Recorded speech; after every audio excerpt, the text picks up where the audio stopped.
Masama lang ng loob ko dahil may mga katulad niyan, di ko nga alam. Nalaman ko na lang yung 12 billion tsaka yung 30 billion cut ng SUC. Nalaman ko na lang after the vote. I would have abstained or I would have voted not in favor if I knew that ang laki pala ng cut ng mga educational needs ng ating mga kababayan. Yan umano ang gagawin sana ni dating Senate President Mig Zubiri kung nalaman lang niya agad ang ginawang pagtapyas sa pondo ng sektor ng edukasyon. Kasunod nito, aminado si Zubiri na dismayado pa rin siya sa niratipikahan na 2025 national budget.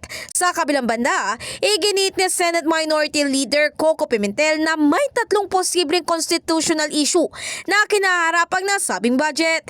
Ayon kay Pimentel, sa ilalim na batas ang sektor ng edukasyon ang dapat na binibigyan ng pinakamataas na prioridad sa pondo at hindi ang infrastruktura. Samantala, umamin naman si Senadora Amy Marcos na hindi siya dumalo sa naging BICAM meeting dahil ayaw niyang mapilitan siyang pirmahan ang budget nang hindi niya pa ito napapag-aralan. Nung nagsona ang ating Pangulo Bongbong, nagsabi siya ng mga proyektong dapat unahin. Ngayon, sinusuway ka ng mga taong akala mong makakabuti para sa iyo at sa bayan.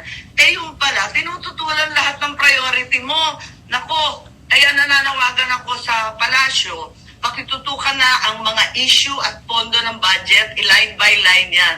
Nasa kanya na lamang ang pag-asa na talagang hindi tanggalin yung mahahalaga. Wag na Binigyan din naman ito na walang karapatan ang sinumang lehislatura o kaya ay mambabatas na pakialaman ang desisyon ng Pangulo.